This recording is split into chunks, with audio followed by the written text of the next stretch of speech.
much of the screen? Because I think we can probably get that PD or the PowerPoint or well, that's what I use too. Oh, you do have the two. Okay, great. Yeah. Yes.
Good morning.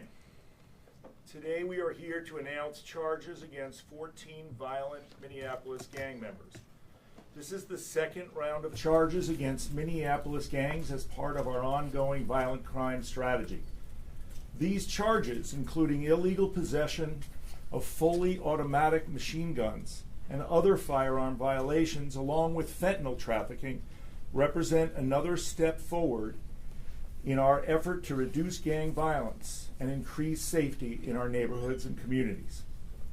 As I said on May 3rd, we are investigating and prosecuting Minneapolis street gangs as criminal organizations, focusing on their most violent members and leaders. In May, we charged members of the Highs and the Bloods. Today's charges are the first against members of the Lows, including, as alleged in the documents, 2 of their leaders. Also charged today are additional members of the Highs and the Bloods, along with an additional South Minneapolis gang. Each of the cases announced today are individual charges against these gang members. We continue to build RICO conspiracy cases as we announced in May. At this time, we saw an opportunity to bring significant federal charges against a number of violent gang members.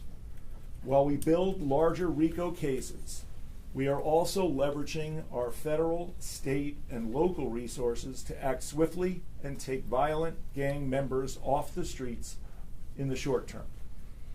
We believe this two-pronged strategy will be effective and protect public safety. The charges against these gang members are set forth in federal complaints that detail the nature of their crimes and the focused investigations that brought them to our courthouse.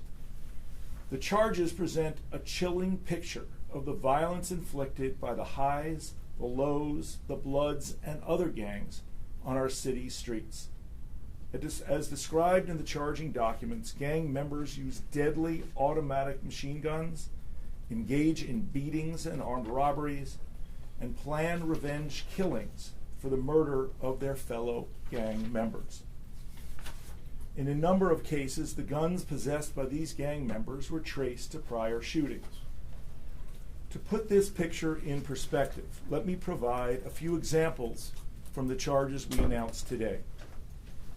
Ohaji Walker, an alleged leader of the Lows, encouraged his fellow gang members to get outside and get active.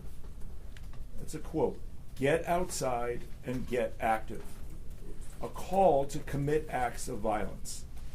On the night of July 30th, just a few weeks ago, after leaving a vigil for a gang member, law enforcement believed Walker was likely setting out to execute retaliatory violence on rival gang members.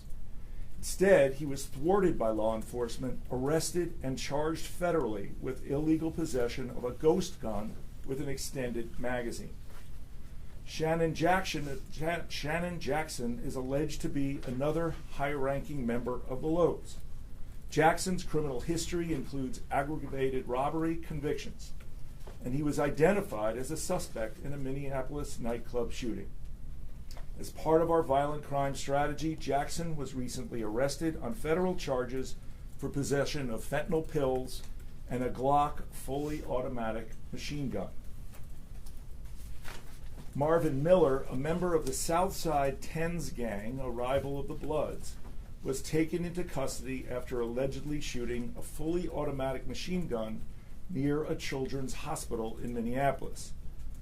Miller has served multiple prison sentences for state court firearm offenses and now faces federal charges.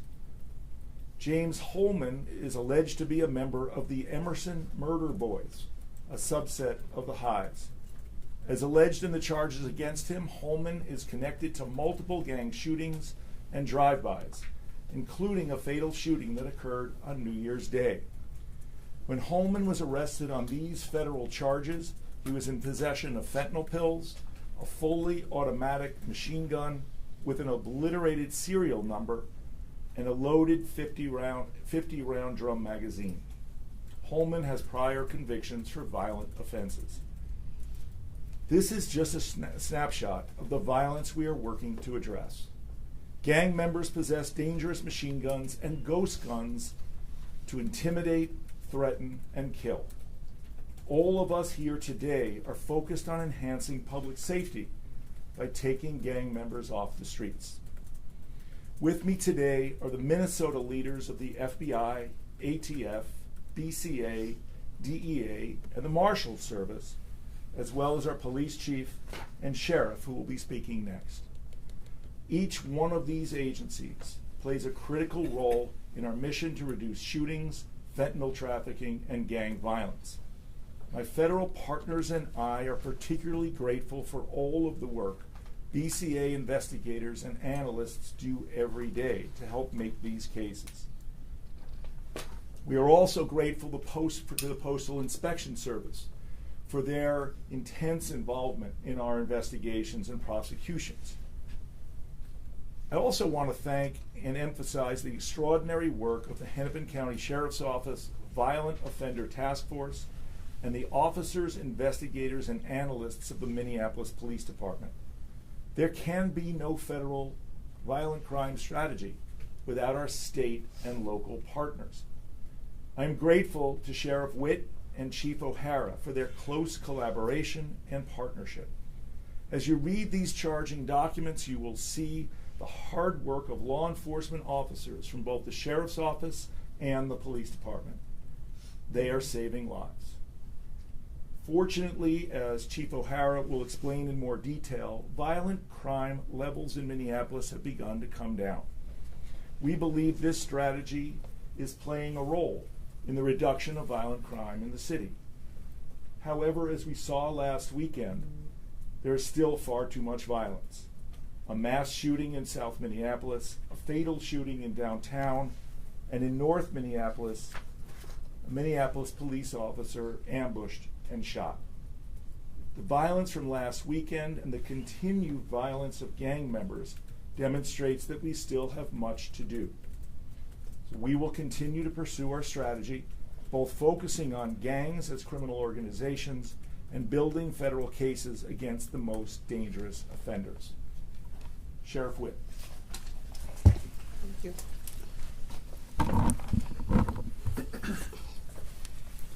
This is a good day to fight against violent crime in Hennepin County. I want to start by saying I'm immensely proud of the dedication, persistence, and partnership demonstrated during the investigation into these individuals and the execution of these arrests. The collaboration on these cases from the beginning to today has been remarkable. Federal, state, and local partnership is critical to reducing violent crime and addressing the drug overdose death epidemic. Working alongside the FBI, the ATF, U.S. Marshals, BCA, and MPD, we have been able to achieve outcomes that make it clear and tangible impact on public safety in Hennepin County. This type of police work takes patience, it takes resources, and it takes skill. Our intelligence analysts put in a tremendous effort to gather the necessary information to pursue these charges. Our Violent Offender Task Force and Emergency Service Unit played key roles in detaining multiple individuals that were named here today. As you see the collective efforts of our local, state, and federal partners, we have resulted in charges being brought against individuals who have wreaked havoc on the peace and safety of our communities. We take pride in the accomplishments we are sharing today, but we know that there is still more work to be done. While we have seen a decrease in violent crime rates recently, they remain at unacceptable levels. Homicides in Hennepin County are down 27% in the first half of this year compared to the same period in 2022. They are down 34% compared to that of 2021. Even with these decreases, we have had more than double the number of homicides this year in Hennepin County than we had at this point in 2019. We have made a lot of progress, but we still have a lot of work to do to reduce violent crime to below the pre-pandemic levels. That's the commercial. You wish you were somewhere else. Okay. A decrease in the overall crime rate says nothing about the individual impact each and every instance of violence has on the victim, the family, and our communities. As Attorney Luger mentioned, we cannot delay action and wait for more people to become victims. Our community needs a break from the violence right now. People living in everyday neighborhoods, in every neighborhood, deserve their lives to be free from fear. We will continue to tirelessly pursue the individuals causing harm. We will always uphold our duty to investigate and apprehend those committing crimes in our county. We depend on our criminal justice partners to hold offenders accountable and with appropriate charges as well as consequences. These charges are indicators that meaningful action is being taken to not just get violent offenders off our streets, but to keep them off. We are so thankful to our local, state, and federal partners again. And I'm going to say that because, again, no one agency, no one person can do this by ourselves. So there has to be a lot of emphasis put on the partnership to have these successful details. I want to also include the efforts of our suburban chiefs and mayors who have partnered with us across the line to reduce violent crime in their county. Our votive team consists of members from our suburban police departments, so I want to make sure I mention them as well. As we all know, crime does not follow rules, nor does it have geographical boundaries. This is life-saving work, and we will continue doing it day in and day out. If you are contributing to the violent crime and overdose deaths in Hennepin County, know that we are working together with our law enforcement partners and our community members to take our street back. We don't want it. We don't want people living in fear. We don't want people not knowing what to expect from their leadership, their law enforcement leadership.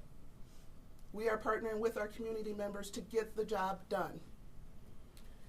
I am also proud of the individuals across all of these agencies who have continued to contribute, making Hennepin County safer to everyone. And that includes you, the media, helping us get the word out to make those impacts so people know we are not sitting back doing nothing. We have men and women working every day hard to bring peace to our communities, and we welcome partnerships with everyone. Thank you. Next, we will hear from Police Chief Ryan O'Hara.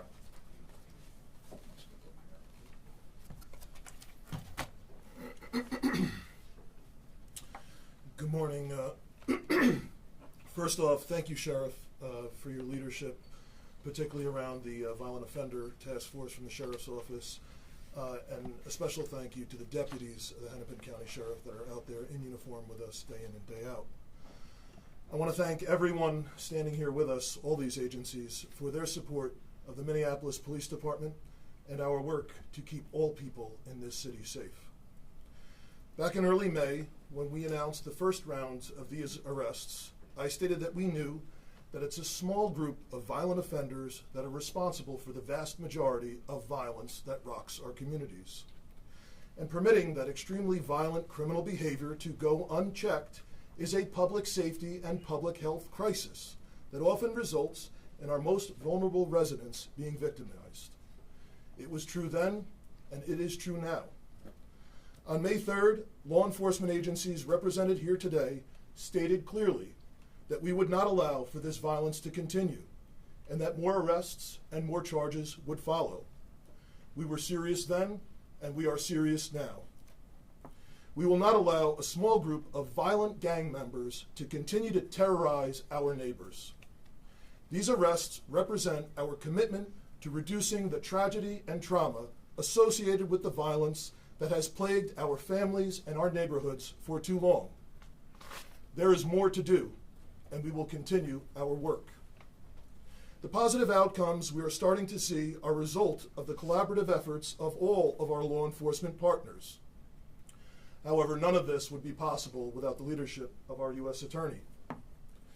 When I arrived in Minneapolis last year, I asked the U.S. Attorney if I could embed MPD investigators in his office to further advance his violent crime strategy by directly sharing with federal prosecutors the kind of actionable intelligence about gang violence that only seasoned street cops would have.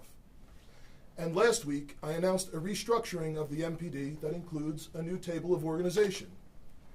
Included in that new organizational plan is a permanent assignment for MPD police officers to the U.S. Attorney's Office as organized crime liaisons.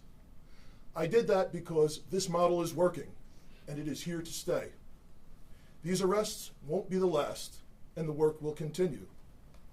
U.S. Attorney Luger's personal commitment to lead efforts to drive down violence in our city and in our region has produced results that our most vulnerable residents can actually see and feel. So on behalf of our residents, thank you. I want those considering violent criminal acts to see all of us standing here today, to see the arrests we have announced, and to understand that collectively we will ensure that justice is served for the victims of your heinous acts. We will seek justice for the victims of criminals like Ohaji Walker, a leader of the Scarface, a Lowe's gang. He has an extensive and violent criminal history in this city and is unfortunately seen by some as a role model. He is not. Role models are not suspected of being involved in executing a person in front of a school bus full of kids. Role models do not have a 10-year history of arrests for robbery and multiple weapons violations. The same is true for High's member Ramon Johnson and his 15-year criminal career of weapons arrests and suspected multiple aggravated robberies and shootings. Law enforcement officers face great challenges with the amount of violent crime that occurs in our city. Over the weekend, you are all aware that an MPD officer was shot in the line of duty. Events like this are a stark reminder of the inherent danger when cops put their lives on the line between the people we serve and those who seek to do them harm. That incident was a close call, and we are thankful to God that our officer is alive and well and recovering at home with his loved ones. But we cannot forget that our officer was shot because he acted to apprehend individuals suspected of violent criminal behavior. And I am here today to tell everyone, especially the residents of Minneapolis, that we will continue to put our lives on the line every day to protect the people we serve, despite incredible challenges and despite each officer and their loved ones not knowing what each day may bring. We will continue to fight to restore our residents' peace of mind, their sense of safety, and their faith in the MPD. We will continue to use every resource available to ensure that these individuals, the others we are pursuing, and anyone else who is considering committing a violent criminal act will be held accountable for their actions so that they are no longer a threat to our city.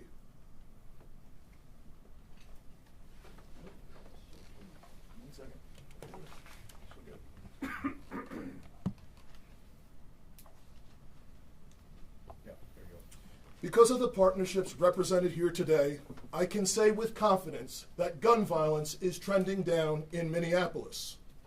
For too long, the violence and trauma detailed in these complaints had become normalized. But let me be clear, there is absolutely nothing normal about the sickening violence detailed in these complaints. It is unacceptable, and it will not stand. After 3 years of trauma and violence to too many of our residents, we are starting to turn a corner. To date, there have been 127 fewer families who have had a loved one affected by gun violence this year compared to last. Despite having the lowest number of sworn members in the MPD in decades, the level of gun violence in Minneapolis this summer is dropping to near pre-pandemic levels. In fact, the infamous West Broadway and North Lyndale corridor, we have had just one shooting victim in all of 2023. That's compared to 30 at this point in 2022, 38 in 2021, and 32 in 2020.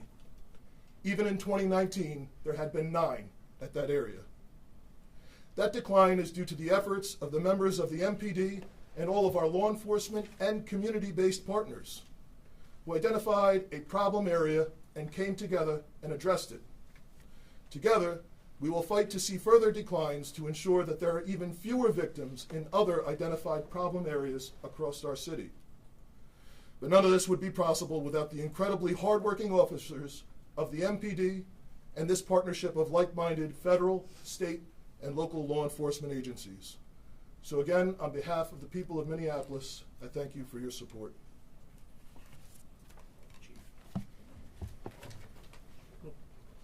Okay.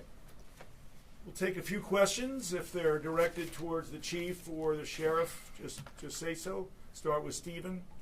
Could each or either of you speak to the prevalence of ghost guns or machine gun conversion devices and what that means, kind of historically speaking, for Minnesota versus other places in the country? Sure. The question was, so I've been asked in prior press conferences to repeat the question. I always forget, so I'm going to try to do it today. Question was about the prevalence of ghost guns and switches or fully automatic machine guns compared to the rest of the country and what we're seeing. Let me take a shot at that. As you can see in the charges today, more and more of our violent crime cases involve fully automatic machine guns, typically Glocks equipped with a switch, as well as more ghost guns. We are not seeing as many ghost guns here. And a call on the ATF if I blow this, but we're not seeing as many ghost guns here as we are seeing around the country. We're thankful for that, but if that changes, we'll let you know. The proliferation of switches, which are the fully automatic machine guns, is deeply troubling. And we're getting it the same as everybody else is. Because we're a smaller city than Chicago, Los Angeles, New York, Miami, we feel it more. Any other questions? Paul? I just wanted, I wanted to get the chief to elaborate. We haven't talked to him since the charges came out on the shooting of the officer, and we learned in the charges yesterday that it was a Glock 19 with a fully automatic switch. I'm sure you're limited to what you can specifically talk about, but given that scenario now, it just sort of creates a nightmare as it reads. I mean, your officer drove right into a shooting gallery, in essence, right, an explosive gun. I just didn't know if loosely you could now speak to that scenario now that we have a little clearer picture since we talked to you on Saturday. Probably limited. And yeah. So the question was about the officer who was shot over the weekend and the fact that an automatic machine gun was identified as part of the shooting. This is not a press conference to address that issue, but Brian, do you want to say something? Yeah, just generally to add on what the U.S. Attorney said already. Recovered in that car was one handgun was a Glock modified with a switch, and the other was a ghost gun. So while ghost guns have been more prevalent on the West Coast and increasingly more so on the East Coast, they are not so much here, but they are becoming increasingly common being recovered in crimes. In terms of automatic gunfire and weapons that we're seeing that are modified by switches, that is still very much a problem here. However, we know through data from ShotSpotter and recoveries that there has been some decline compared to last year. It varies at points during the year. At some point it has been as much as nearly a third. However, there's still a whole lot of work to be done by that. Matt? I noticed most of these cases were charged by complaint. There's one indictment. Are you going to bring the rest of these to the grand jury? Can we expect additional charges? Sure. And what about RICO this time? So 2 questions from Matt Sepik. One, most of these are charged by complaint. Will we expect more charges? And the second question is, if I got it right, what about RICO? Yeah. On the first question, the decision was made to make arrests quickly as these are violent offenders who we wanted to get off the street quickly. We can do that by complaint in the federal system, and then need to bring the case to the grand jury in a specific amount of time. It's our intention to do so. So that's on the first. On the second question, our teams are hard at work pursuing broad RICO conspiracies, as you saw in May. It takes time. And what we decided collectively was, rather than wait for the conclusion of those investigations and building those complex and detailed cases, we would get these people off the streets quickly and swiftly. Yeah, Lou. Are all 14 of them in custody? Yes. And then as a follow-up, and this might be for the chief and the sheriff, just as a generally, can you explain how the police work is being done? Is it MPD officers working side by side with deputies, working with FBI agents? Kind of just the logistics of like who's doing the police works that build these cases along with the attorneys. So Lou's questions, I'll defer to you guys, is first of all, how would you describe the police work that goes on and the partnership that makes these cases? There was a second question, I'm sorry, Lou. Yeah, and then I just asked if they're all in custody. Oh, are they all in custody? Yes. And the answer to the first question about custody is yes. I'll defer to the sheriff and the chief on how the officers work with federal agents and the attorneys. Do you want to do that? So yes, they do work a lot together. You know, MPD has analysts. Hennepin County Sheriff's Office has CISO, which is our analysts who help build the cases, who connect all the dots with each other. But it's that shared information between our groups. I mean, the amount of collaboration that has been going on, as somebody who grew up in Minneapolis, I would say is historical, just with our resources being put together. But, you know, the fact that the men and women who work in these specialized units, like I said, it takes skill. There's a lot of experience that are going into those units, and they have their boots on the ground and ears to the streets as to what is going on. It also involves building those relationships with community members and people who want to help us figure out where are the problems at and why are we having these problems. So a lot of collaboration, but I want to give a huge shout out to those analysts though, because they are the ones who are helping our investigators and detectives find where to go and putting the pieces together. They're the heroes behind the scene on this.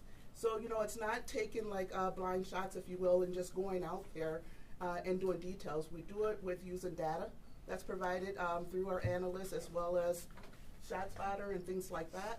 And we put our teams together. They work, I would say, 7 days a week. And then the collaboration with our federal partners in the BCA.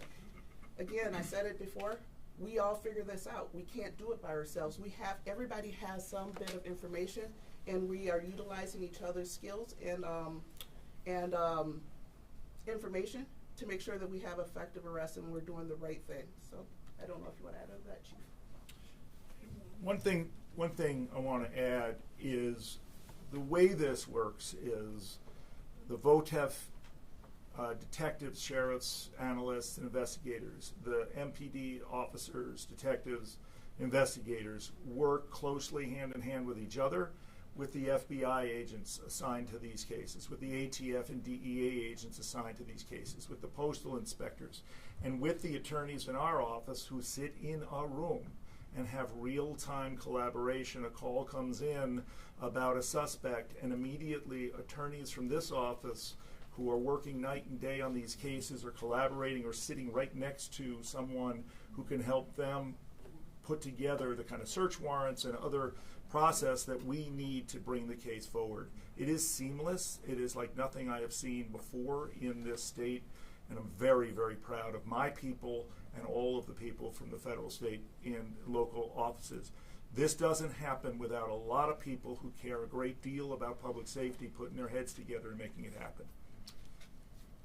Adam? Yeah, question here. How would you say, because you're talking about how historic this partnership is, and just, I know back in May is the first time we've used the RICO Act in Minneapolis. How would you say for any of the three of you that these last 2 months have changed the way you approach what law enforcement is, what crime is, how to fight crime? Yeah, so Adam's question is we talk about how historic it is. What have we seen in the last few months since May about how this is affecting our work, how we're fighting crime? Let me take a stab at it and see, Sheriff, if you or the Chief want to add. I've been in and out of prosecution since 1989, and I've worked closely with teams of federal, local, state agents and officers, both in New York and here. This is historic for this state and for the work that we do, because we're all talking the same language. We collectively decided a year ago that gangs would be a focus of our violent crime strategy, and it has happened like never before. And so the conversations that we have on a daily basis, the attorneys working in our office, as well as all the law enforcement agents and officers, are about the highs, the lows, the Bloods, and the other gangs. That didn't happen before because we weren't focusing on these entities as criminal organizations. We are now. And literally yesterday, we had a group of law enforcement officers and agents, attorneys from my office, focusing on something that was happening that we could bring charges against with respect to one of these gang members. That wasn't happening before. And so I'm proud of it. It's something we decided to do, and now all of the people involved are working night and day to make it happen. Chief thanked me for my role here. I want to thank the people in my office. I want to thank everybody, but the people in my office have just put their head down, and nothing gets in our way to making good decisions and good cases, and I'm very proud of them. Matt? Just real quick on the earlier group of cases that you brought back in May, I know there was a conviction at trial last week and at least 3 or 4 guilty pleas. Do you have the latest numbers on that? So Matt asks about where we are on the charges from in May. We brought 45 cases. Let me address that. Last week was the first conviction of a Bloods member at trial. Help me. What? Walls. Yes, Walls. I watched part of the trial, and the work of our lawyers and the agents from the FBI and those from MPD was extraordinary. BCA testified. We all came together in court to make sure that he was convicted on all 3 counts, and he was, quickly, by the jury. There are other guilty pleas. I don't have the exact number. Tasha can get that for you after this. But we expect a number of people to plead guilty. Those who want to go to trial will be ready to go to trial. Maybe one more, or maybe not.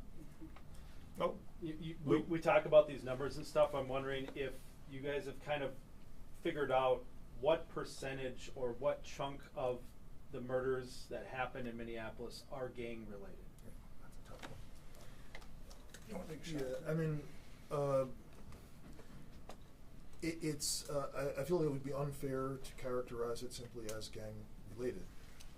There's a large portion of gun violence, that happens as a result of, disputes that escalate by people who may be affiliated, with criminal gangs or at least loosely with violent groups.